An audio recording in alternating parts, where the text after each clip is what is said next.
Moikka, mä oon Peter ja me ollaan Miinan kanssa järjestämässä Miesten vuoro-nimistä omakuvatyöpajaa tulevana keväänä Helsingissä.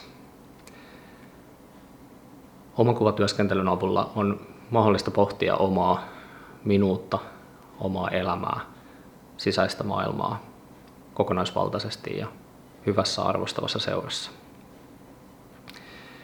Moni mies oppii ihan pienenä jo sen, että sisäistä herkkyyttä ja haavoittuvuutta, mitä me nyt vaan joka tapauksessa koetaan tässä epävarmassa maailmassa, niin sitä ei saa oikein näyttää. Se tulee tulkituksi heikkoudeksi.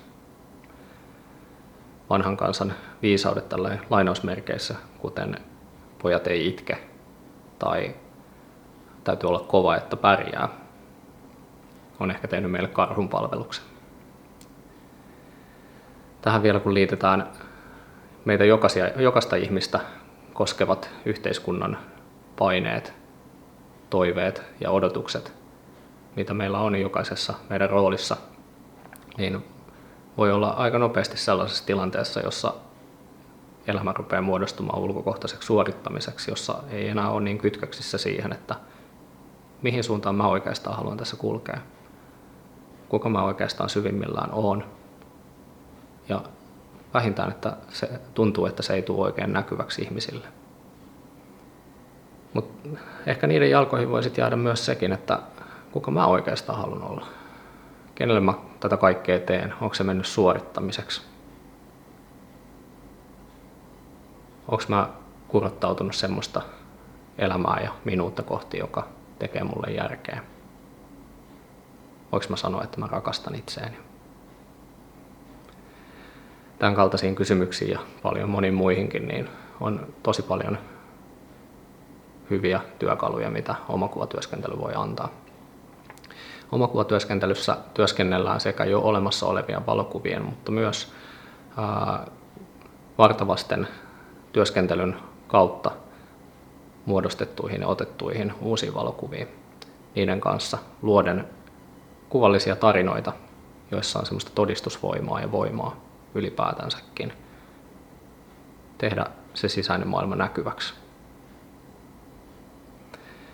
Työskentelyyn ei tarvita mitään erityistä kameraosaamista. Sun ei tarvitse olla kameran käytössä ammattilainen tai kameran edessä olemisen ammattilainen.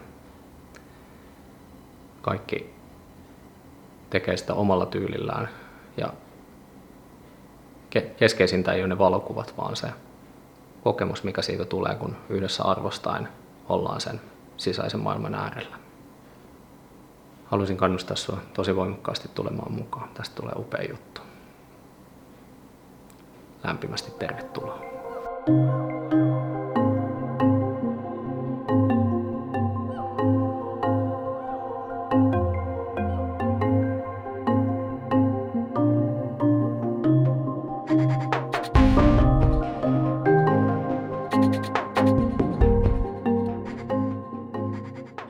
Moi, mä oon Miina.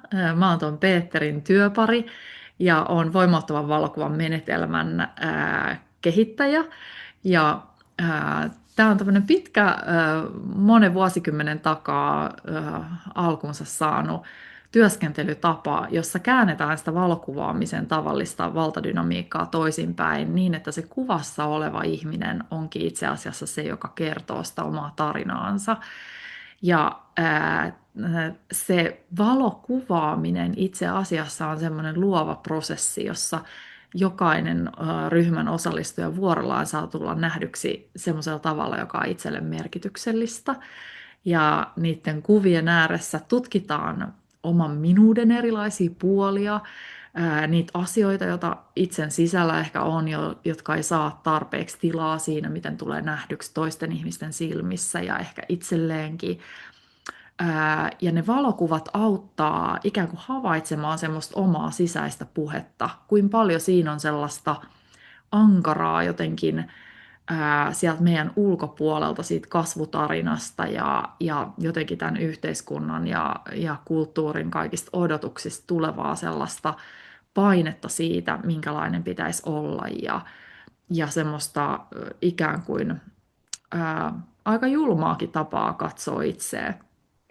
Sitä vähän niin kuin kuoritaan lempeästi pois ja samalla lähdetään tekemään sellaisia tarinoita, jotka vähän niin kuin kutsuu tulla näkyviin siellä oman itsen sisällä.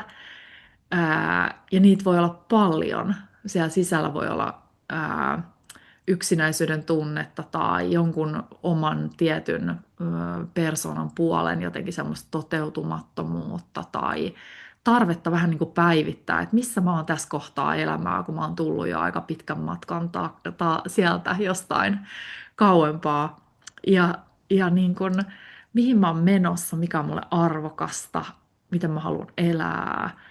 Ennen kaikkea, tuleeko se jotenkin mun ydin itse näkyviin sillä tavalla, kun mä haluan edes itselleni.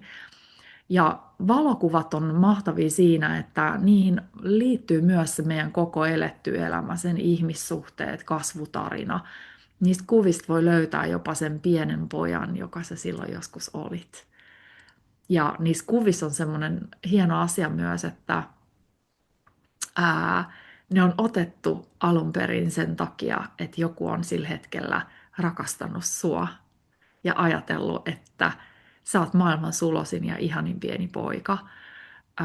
Niin ihana, että se sun isä tai äiti tai kummi tai mummo tai pappa tai joku on sillä hetkellä ajatellut, että hän haluaa muistaa sen hetken aina. Kumpa toi pieni tyyppi ei ikinä muuttuisi, kumpa se ei ikinä kasvaisi eikä katoaisi multa. Ja ne valokuvat säilöö myös tavallaan sen ihmisen rakastavan katseen, miten hän on katsonut sua sillä hetkellä. Ja sen kautta voi muistaa jotain sellaista rakkautta, jota ei ole tiennyt olevan olemassa tai muistanut olevan olemassa, mutta se on kuitenkin täällä jossain meidän kehossa se joku isän syli, jossa ei muista olleensa, mutta joka valokuvissa näkyy, että se on joskus oikeasti tapahtunut. Ja liikuttavaa on myös se, että niissä kuvissa saa katseyhteyden siihen omaan itseen, joka silloin joskus oli. Mistä se pieni poika muistuttaa sua sellaisesta, mitä sä et halua koskaan unohtaa, joka meinaa kadota siinä aikuisen elämän kaikissa vaatimuksissa. Voisitko sä palauttaa itsellesi sen lapsen jotain luovuutta, rohkeutta, uskallusta tuntea? Ja sitten toisaalta sä voit antaa hänelle sellaisen sun aikuisen jo muuttuneesta itsestä käsin olevan rakastavan katseen ja sallivan myötätuntoisen katseen, josta se lapsi on voinut jäädä silloin paitsi. Ja tällaisia tosi hienoja löytöjä voi tämän menetelmän kautta tehdä. Ja sen lisäksi tehdään mahtavia kuvausretkiseikkailuja vanhoilla filmijärkkäreillä, menneisyysmatkoja elämän tärkeisiin paikkoihin, omiin kiinnostuksen kohteisiin, sielumaisemiin, kaikkea. Ja sitä ei tarvitse tietää etukäteen, mitä se matka tuo, vaan se tehdään yhdessä lämpimässä, hienossa hengessä toisten ihmisten kanssa, jotka tekee myös sitä omaa matkaa siinä rinnalla. Tämä on aika hieno juttu. Tervetuloa. Kannattaa ehkä olla mukana.